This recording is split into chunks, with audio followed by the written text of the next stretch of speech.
They need the vaccination in order to work. Federal workers and companies, they need the vaccination in order to work. They need the vaccination in order to work.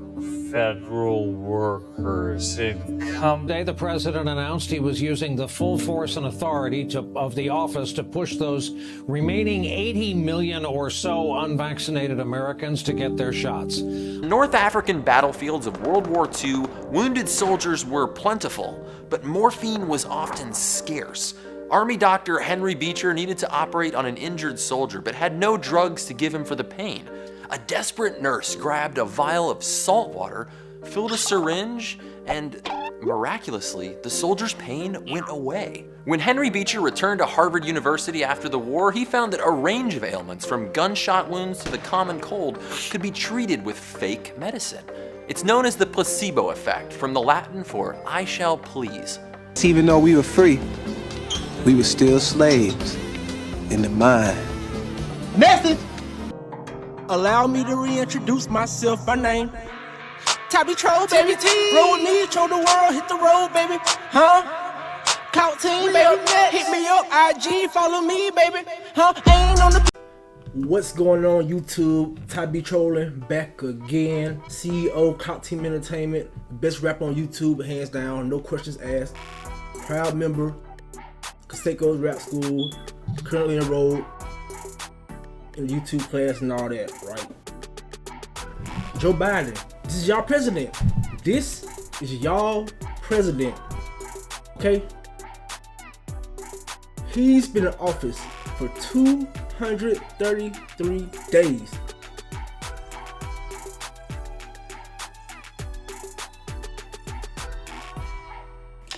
Never mind that the first 100 days are so crucial for a president, allegedly. But he's been in office. It's crazy, man. 233 days this man been in office, and I just been searching. Like I'm talking about Google search, Bing, Yahoo. I ain't Yahoo. I'm not right, y'all.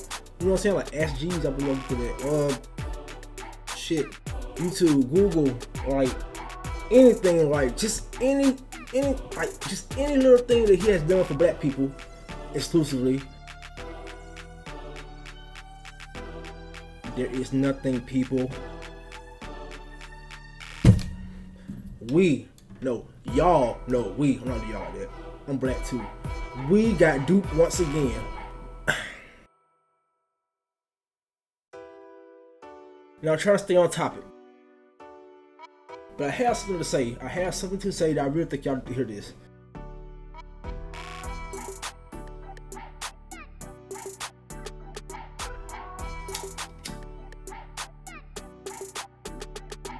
Can we just be real, straight to the point?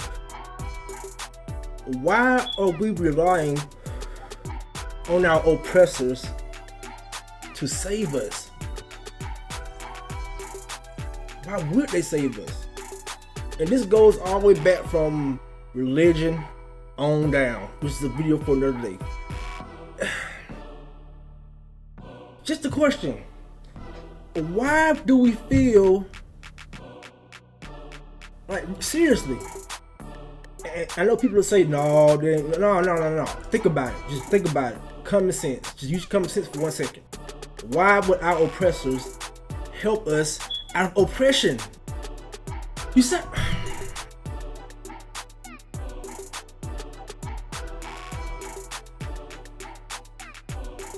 Joe Biden been in office 233 days.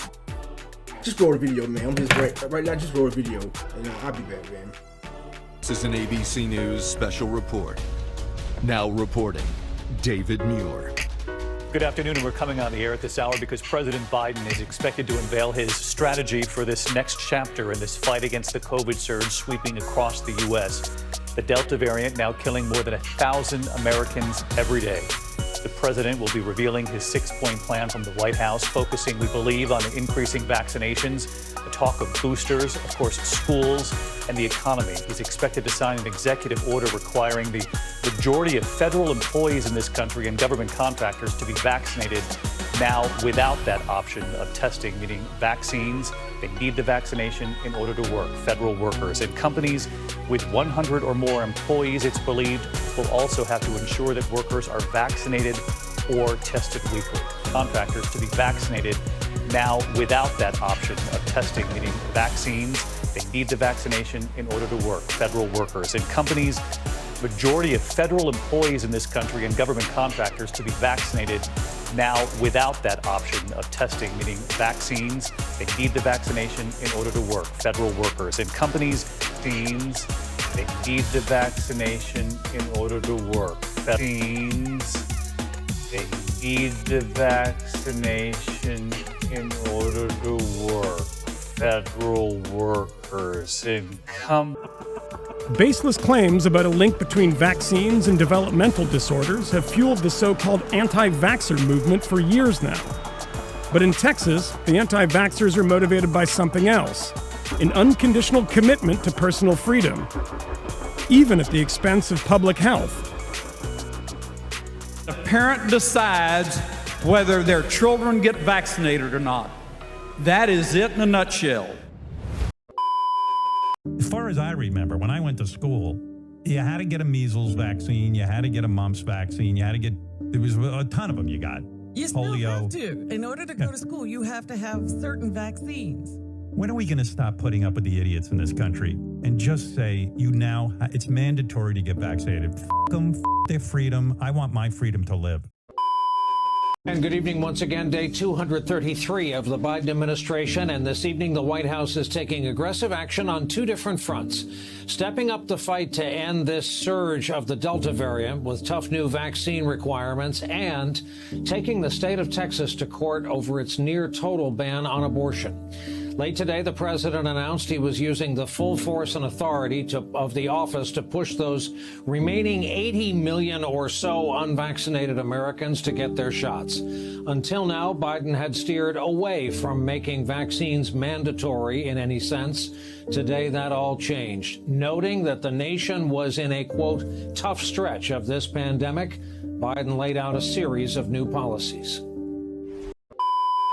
Vaccine mandates have spurred fierce debates among leaders and the people they serve. Today we spoke to residents, businesses, and state leaders about the sweeping new rules. Our Shannon Lilly joins us live with what they're saying tonight. Shannon? Yeah, and Bill, what we've heard from those business owners, residents, and local leaders is that this is really a polarizing issue that has some people saying it's about time, while others are threatening legal action. As a small business owner of 40 years, Jim Bland of Plan 9 Records in Carytown says he's thankful. Well, we feel strongly about getting vaccinated. He and his team are all in agreement. So fortunately, we didn't have to say, hey, look, you're going to have to do this or that. Everybody here was on the same page. But soon, that may be a reality for countless employers across the country. We've been patient, but our patience is wearing thin. In an announcement Thursday, President Biden presented a 6-step plan to combat COVID-19. In it, employers with more than 100 employees will need to mandate the vaccine for workers or require weekly testing. I think putting the onus on each individual employer it's a lot of effort for companies to make those decisions and to try to enforce it. So I think having a consistent policy is a really good thing. In Carytown Thursday, why wouldn't we want to protect each other? People like Magda Rolfes respond to the news. I guess I'm speaking also as a former military person, so in my mind, it's just, part of our job as being citizens is keep each other safe. I think it should be required because in times like these, you shouldn't be thinking of just yourself. But others, like Hanover resident Jillian Haynes, it's a little scary. See it as a violation of rights. The push for this kind of a vaccine mandate it's an overreach. It goes against everything that we stand for as Americans as far as, freedom and autonomy. Haynes argues that your medical decision should be just that, your decisions. There's reasons why people wouldn't want something injected into them. that are personal, because medical information should be personal. In a statement, Nicole Riley, Virginia State Director for the National Federation of Independent Business, also expresses concern for businesses, saying in part, quote, "Small business owners and their employees want to operate in a safe and healthy manner that allows them to stay open. Additional mandates, enforcement, and penalties will further threaten the fragile small business recovery." Meanwhile, the Republican National Committee announced their intention to sue the Biden administration over the mandate, saying they are pro-vaccine and anti-mandate, and that, quote, "When his decree goes into effect, the RNC will sue the administration to protect Americans and their liberties." But Governor Northam tweeted in favor of Biden's plan, saying, quote, "Vaccines are the best way for us to get through this pandemic. That's why we have required vaccinations for over 120,000 state employees, and it's making our Commonwealth safer." And CNN reports that Biden's requirements will impact close to 2/3 of the American workforce. Working for you in Richmond, I'm Shannon Lilly, CBS 6 News. All right, man. What to do, YouTube? I had to jump back in real quick. Just, you know what I'm saying, make a quick point before I finish the video off, man. So as y'all can see right now, the time is here. Almost here. That time, man. Now I can't claim to know the exact requirements of the mandate, but I do know what mandate means. Mandatory. Have to. No choice. All these mean the same thing. But this is the first day. We got a long way to go. Who knows? Maybe it'll blow over. But we need to mark today as a very, very, very monumental day in our history, point blank period. Because now is when the real separate itself from the fake. The weak separate itself from the strong. This video right here, man, a lady apparently has went and got tested for COVID and said she's positive, and she tried to blame conspiracy theories for the reason that she did not take the vaccine. She did not take the vaccine, she says, because of conspiracy theories. And she ended up with COVID, and now she's dying. Oh, y'all don't believe me? Check this clip out right here, man, and I'll catch y'all on the next video. Hey, be safe out here, man. First, the anti-vaxxer who's done a complete 180. Amanda Galassi now accepts she had to learn the hard way after catching COVID and ending up in hospital. She spoke to Dimity Clancy as she battles to recover from the virus at her home in Sydney's southwest. Isolated in a COVID ward, Amanda Galassi struggles to breathe. Well, I caught it. I got COVID. And it's not pleasant. She's also filled with regret for believing COVID wasn't real. Vaccinate people, vaccinate. No, in seriousness, it's not fun. With our hospitals filling fast, there are many more COVID patients just like Amanda who aren't considered sick enough to take up a bed. And for somebody who didn't believe in the virus or vaccinations, Amanda says she's now learning the hard way. You know, at the beginning of COVID, a year and a half ago, I was completely on the side of, you know, the conspiracy theorists, and it was, you know, every conspiracy that came out, I was believing it. This time with the Delta, I thought, okay, maybe there is something to it, but now, yeah, I'm definitely a believer because it's very real. It is true, it is real, and it will kill you.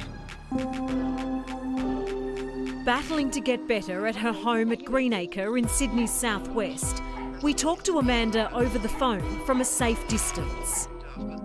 The disability support worker could have been among the first Australians vaccinated, but she couldn't be convinced. What did you think COVID was?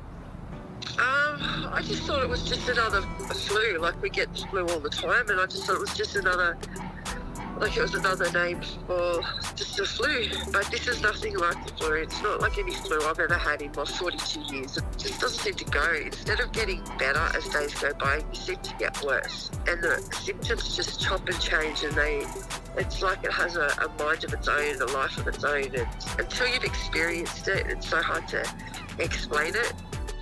Despite the mother of 3 always vaccinating her children, Amanda admits she was too scared to get the COVID jab.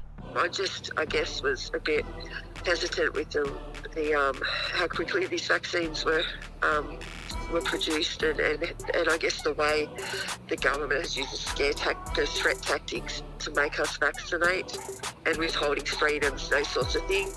What have you learnt now about COVID and vaccinations? It's just not worth going through what I'm going through just for a few side effects, because this is a side effect. This is a side effect of not being vaccinated. The normally healthy 42-year-old is now one of thousands being monitored by stay-at-home compliance police as the state's active cases exceeds 16,000. I would hate to be somebody who's elderly or somebody who's at risk and be feeling the way I feel. I mean, I'm very healthy, and it knocked me to the ground, this virus. For weeks, our health authorities have warned against following misinformation.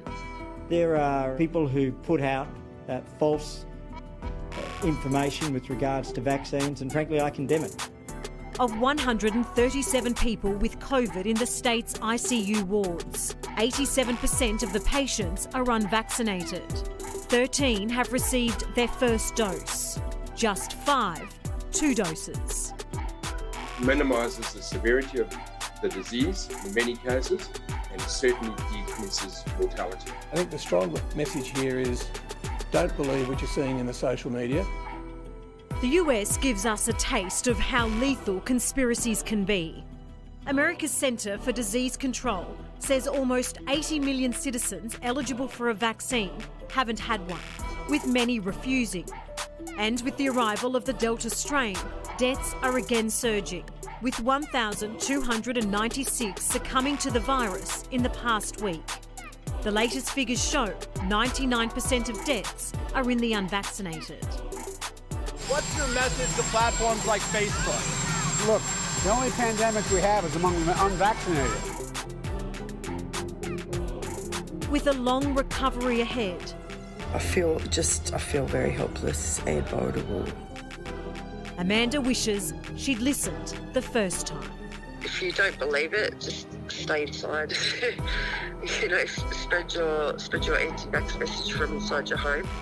And pray it doesn't happen to you. Don't pray it doesn't happen to your family. Possibly.